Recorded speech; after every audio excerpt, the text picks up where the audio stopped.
Welcome back to Misconceptions, y'all. Got my man Juwan Johnson, Good with y'all. Kiara, Hey guys. Jibril. We all back, so we're gonna hop right into it. All right.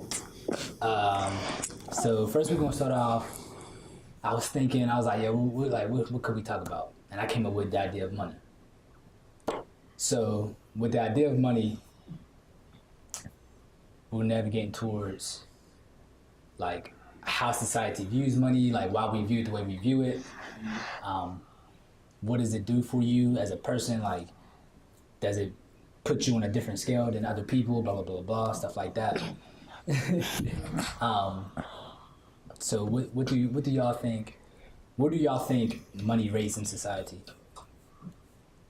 To be transparent, I think money is a lot to people. Because the thing about it, you can get food with money, get clothes with money. You feel superior with money.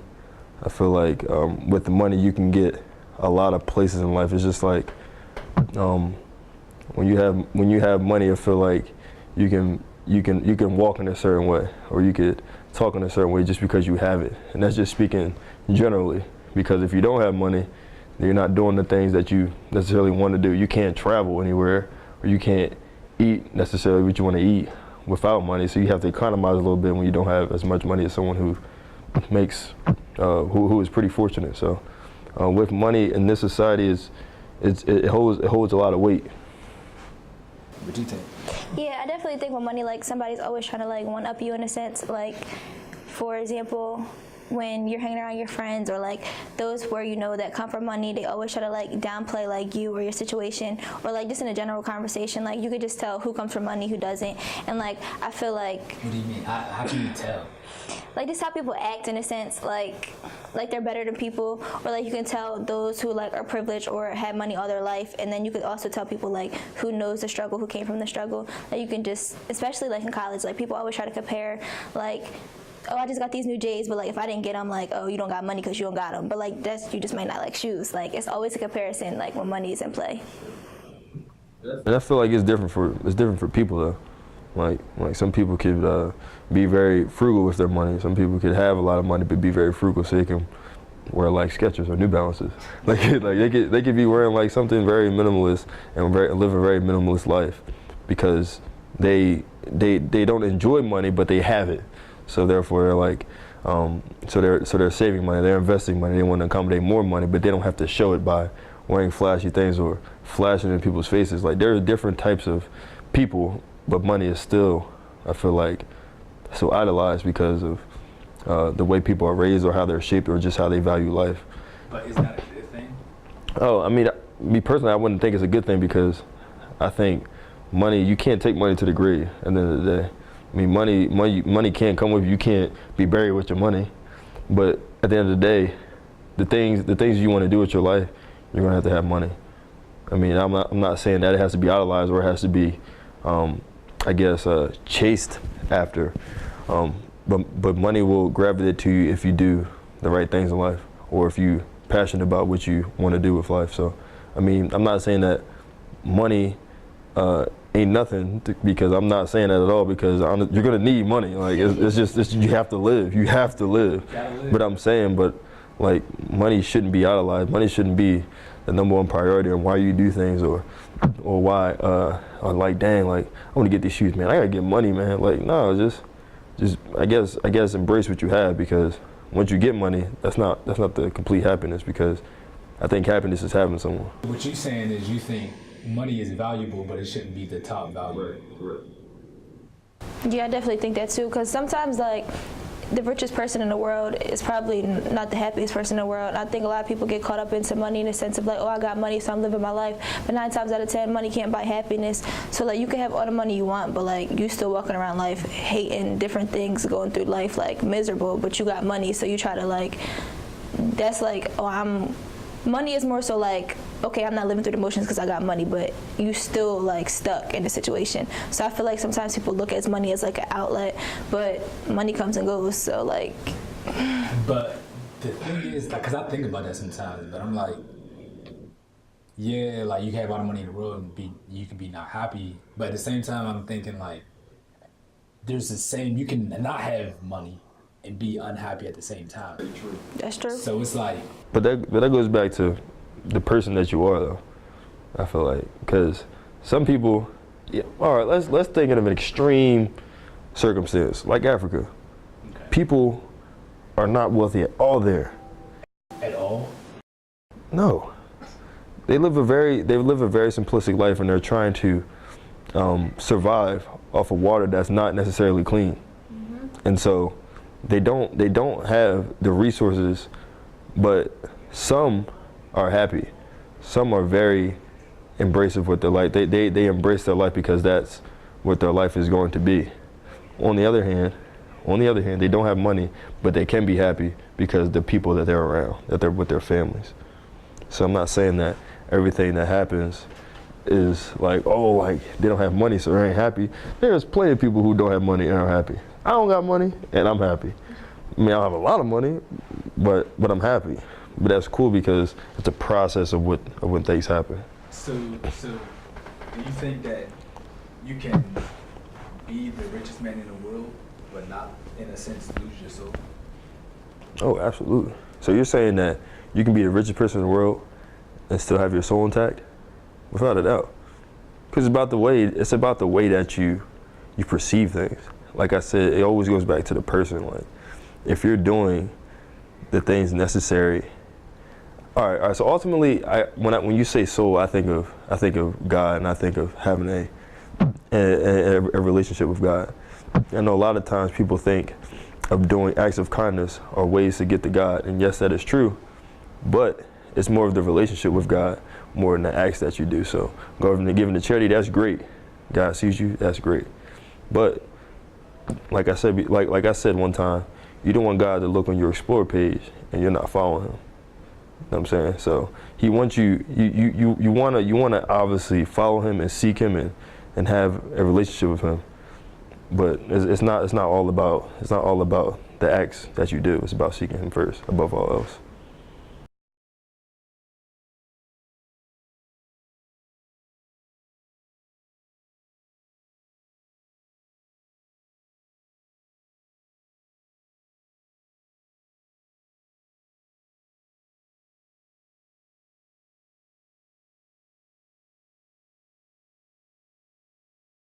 True. I just think, like, as far as our generation in itself, we take money for granted. Just like in a sense of like, everybody always wants the new, whatever the new is. For like, sure. We always like chase money in the sense like, oh, I got it, so like I have to get it. And like I feel like that's where we come in. Like we don't really know how to prioritize our money in True. our generation. And I think it's just always trying to get the new, the next, whatever. True. So I think that's where like it will come into play where personally like I have a hard time saving my money, but it's not because I want the new thing. But I feel like a lot of people in our generation can't save their money because they're always trying to get the new or be the next best person or whatever it comes out to be. Great. So I did some research about like money, and like this lab did some research on how money affects people and stuff like that. So basically in the study they said in many cases reminders of money instigate an appraisal of confidence and strength because money is in general is associated with wealth and strength. However, there are exceptions. That is, depending on the context or on individual differences, money can have a completely different meaning.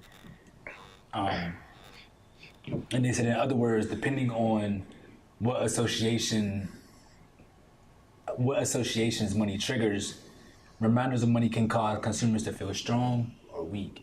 I definitely agree, like, when it comes to, like, confidence and feeling strong and weak, because, like, when you don't have money or, like, you, like, trying to find money or, like, trying to pay this last bill or whatever, like, you're stressing out. Like, I feel like when you don't have money, like, yeah, you're always under pressure of, like, how am I going to make ends meet for this, or how am I going to get this, or how am I going to do that? So I definitely do think, like, not having money in your pocket, you're like really stressed. But I think when you do have money, like you're not really worried about much. You're like, okay, like I got it. Like I don't have to worry about like where's my last meal coming from or such and such. So I think confidence and like that definitely does play a big part when you have money and when you don't have it. So do y'all think that there's a strength or weakness in being, I guess, Strength as mental?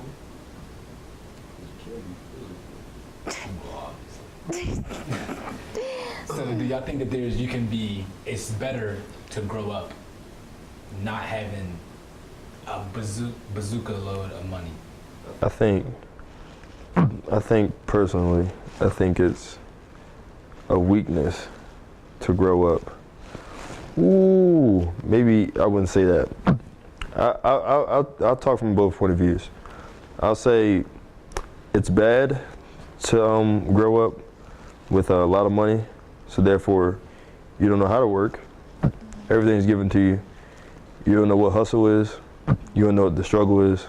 So therefore you can't have empathy for people who don't have it as much, or don't know how to be like, or don't know how to economize for that matter. So they don't know how to save money or know how to manage money. They're just spending it because they know they can get it back, or they have it.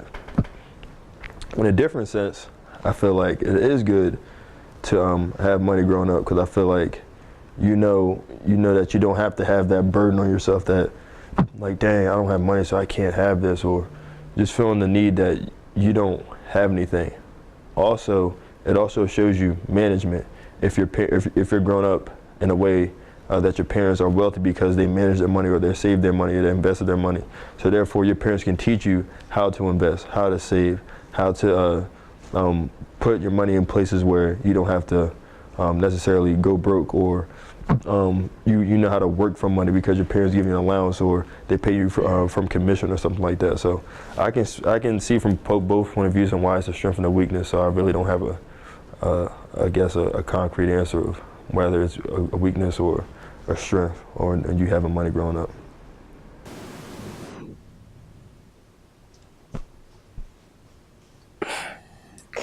That was a lot.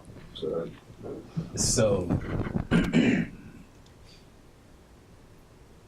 you're saying, you would rather have money and just have your parents teach you how to? Personal. Yeah. Yeah. That money is for a reason. That means that they had to grind for that. That means that they had to work for it.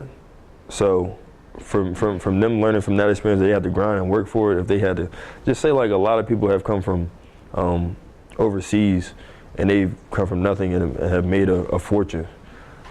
So therefore that they know how to grind for it, they know how to invest or come up with some spontaneous idea to make ends meet.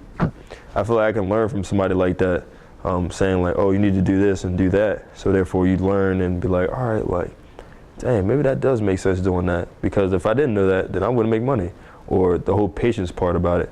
And I think learning from someone who has money and who has kept money is from saving and making money, and from a certain job, or from certain knowledge. Because if you don't have knowledge or any sort of economic, sense of financial planning or something like that, you don't know what you're doing. Like, I want to learn from somebody who's accommodated money continuously because of what they've done, because they have to have knowledge of some sort. I agree to a certain extent. Like, I think it's kind of a negative connotation as well, because, like, just seeing, like, being in college and, like, watching people and, like, people that have money and don't have money or came from money, I feel like those who've, like, grown up that came from money is more so privileged. Like, they feel like they deserve, like, everything, and I feel like they really don't, like you said, they don't know the struggle. And like, when you get compared to like being in a conversation with somebody, like, they might feel one way, but like, them not knowing the struggle, they don't know what it's like to not have money. And I feel like for me personally, like, I didn't, like, my parents had money obviously, but it wasn't like, we weren't like the richest family. But I feel like seeing my mom struggle and seeing my dad like struggle or like working hard, I feel like that put a mindset in me to like, it is a struggle out here, and you have to do what you got to do to make it. And then in the same connotation, like, for those who like families are rich, like, they think, oh, I'm always supposed to have money, I'm always supposed to get. So they really don't understand, like, you got to still work for what you want. It's not always going to be handed to you. So I feel like it's kind of like good and bad in a sense. I feel like now personally, I'm kind of ready, and like, I'm more prepared than I used to be to have more money, just because I've been learning how to manage it, how to, what's important about, like, how to build it, like, what to put it towards, what not to put it towards. Like, I'm a little bit smarter than I was. You know what I mean? I'm not spending my money all on, like you said earlier, J's all the time. Or I gotta get these fresh kicks. I gotta go. Oh man, I just gotta have that. I just gotta have this. I just gotta have that. Right. And so I feel like my soul is intact. So I'm better prepared to have money now. Like money's not my end all be all type of thing. So I feel like when people come to that realization, or people start to look at life like that, then I feel like that's when you're ready to have money. When you realize that, yeah, you want, like, I want to make money. I want to make millions of dollars, right? I want to make millions, like, period. I want to have money. Okay, period. But at the same time, I'm not allowing the money to rule me. I'm not allowing it to direct everything I do in life, in my relationships with people, and everything else that I'm trying to do. I feel like a lot of people, well, not a lot of people, but some people let money be the end all be all. Like, money is the ruler type of thing. I like that. The one thing that pointed out to me was when you said freedom, and in some senses, it can be freedom from someone, because divorce can handle money with freedom. Someone getting out of jail, that can be something that money gets you out to be free, but money doesn't necessarily help you from being free from depression or anger or something of that sort. Yes, it can be temporarily happy to be, oh, like, I got this money, I got these J's. Once you get them, it's over. Or once you get this new Versace shirt, I just got this Versace shirt, bruh. You wear it once, you put a picture on it, when the next time you're gonna wear it. So it's sort of things like that. It's like, yeah, like, you have these things that makes you happy temporarily, but does it make you happy forever? So it can help you to be free from a lot of things, but sometimes you're not free from it all. Like, money doesn't have you to be free from everything. Cause the thing is, I think generally happiness is with spending it with someone else. You don't want to be having money and just being by yourself. You want to, I mean, obviously when you have money, you want to spend it on somebody, and that makes them happy. But you can't have the money and be by yourself. So what do y'all think, like, people's mindset of, like, how do you think that they, or where do you think that their issue lies, where people are like, man, money is everything? Like, because they see people who have money and see the lives that they live. Like, I know a lot of times you see people on social media platforms, and they see the way that they're living. You're only seeing the highlights, but you're not seeing what's behind the scenes. And so when people see that, they're just like, dang, like, I can't wait to have this money. And the thing is, and also another thing, people are in relationships because of how much money they have. And so I know a lot of people are just like, dang, I'm gonna get that person because they got a lot of money. I gotta be with them because they got money. Or like, some girls be like, ooh, girl, like, how much money he got? And they just like, oh, he got a lot of money. And they're just like, oh, I gotta be with him more. Yeah, and that's the thing. Like, money can get you a woman. money can get you anything. And that's the thing. And like, whether it's real or fake, you can have it. And so many people may not see it, and that's why a lot of people get divorces, because of money issues. But that's my perspective on it. Yeah, that definitely hit home in a sense. Because, yeah, I feel like, and that's why I said earlier, it's like a lot of people like chase after money, like, oh, I gotta be with him because he has money. But like, you don't know what that person took to get to where he's at. And I feel like, especially like, I just keep relating back to our generation, because like, we really need help in the sense with a lot of things. Like, we always scrolling on social media, and like Juwan said, like, oh, I gotta chase my bag because look at him, like, I'm trying to be like him. But it's like, you don't know that person's struggle. Like, they may not have always been there, so like, you chasing like for the wrong reasons. And I feel like it's always a comparison. Like, with us, and like I feel like that's why we really can't prioritize our money like as our youth, because we always trying to compare, we try to always better up on the next person. So then is it good to, like, I guess in a sense, talk about our struggles and stuff on social media? I'm gonna give you 2 instances, and the thing is, I don't know if you could talk about it. I mean, that's something that you want to. I don't know, because I was actually kind of thinking about that today, whether I should, share my story. But I think you should, just because for some people it can be inspiring to them, and the one thing you want to do is impact people while you're here on Earth. And so I feel like you should share your downfall, because some people could be in the same downfall, just like, damn, like nobody is like me. Like I'm the only one facing this. Put that out there and see if like you're the only one out there. And so people don't do that because they're scared of what people will say, or they just scared of the image that they have. But you put that out there and you come up, people gonna be. Well, I'm not saying like people's opinions matter, but people are not. I don't want to say envy. People are going to look up to you, not idolize you, but they'll look up to you. And so one thing I want to say is I'm going to give you 2 instances of how, like, what if you just got money now? What is there to work for? How happy you're going to be if you just have all this money now? You're just like, dang, I just got all this money. And like another instance is you working, like you grinding. Oh, you working, you grinding. And then you get to the money 10 years from now. Did you enjoy the process? Like, did you even think about of the process of how it went, because you were so busy grinding that you didn't even embrace, because you were so busy grinding trying to chase the money instead of grinding for the purpose that you had and embracing it and enjoying the process. Because so a lot of people, they work, they grind just for money. Like, you're not doing it because of your purpose or your destiny. You're doing it just a simple fact for money. And the thing is, generally speaking, like some people get caught up with that.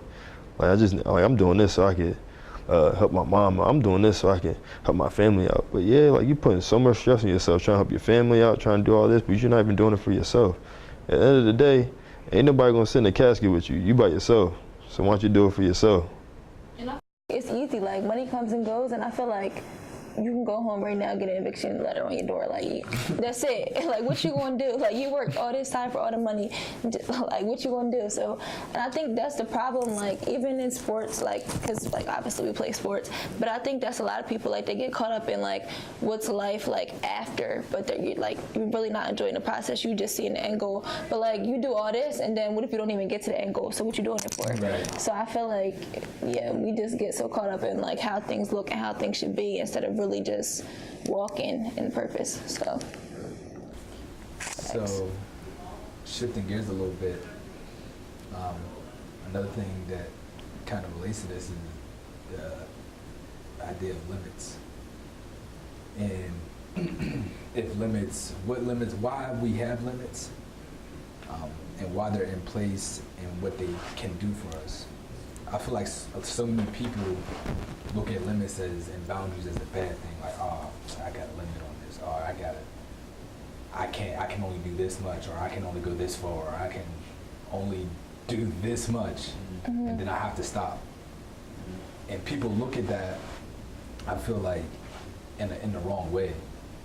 Like, all limits aren't bad. In a lot of cases, limits are good for you, I feel like limits are put in place because, for example, say I'm drinking, right? We're just gonna keep it simple. Say I'm drinking. I start drinking a little bit. Now, if I don't have limits, I'm going to drink as much as I want, without care in the world. And then the problem is, once you have no limits, you have no boundaries. So then you're gonna start wilding, right? And then you're gonna find yourself in a position that you should not have been in, that you ain't got no business in, and now you knee deep in, right? And the thing is, if you just put the limits and the boundaries on yourself, they're there so that you can be better, so that you can stay on the path, so that you can become who you're supposed to be. Like I feel like people look at limits the wrong way. Like, And here's another instance of limits. Let's just say if you're working out and saying, oh, like say for instance track, and you sprint and you sprint and you sprint. All right, coach, hold on, my hamstring's kind of tugging. Nah, keep sprinting, keep sprinting. There's another limit to where you need to stop so you can separate yourself and be like, nah, like that ain't for me. 'Cause at the end of the day, you're custom made, so you can't do everything everybody else doing, because you're made a certain way that you can either go further than somebody or you can go less than somebody. So I think a lot of limits are staying in your lane, because a lot of times we want to look left or right, and we ain't even looking at our own lane. And so once we understand that we should have our own limits and our own boundaries, I think that will separate us from a lot of people, instead of trying to follow behind others and trying to be the tail of things and not the head. Y'all, we appreciate it. Appreciate y'all listening, man. Thank y'all. Stay tuned. Tune in. Hard knocks.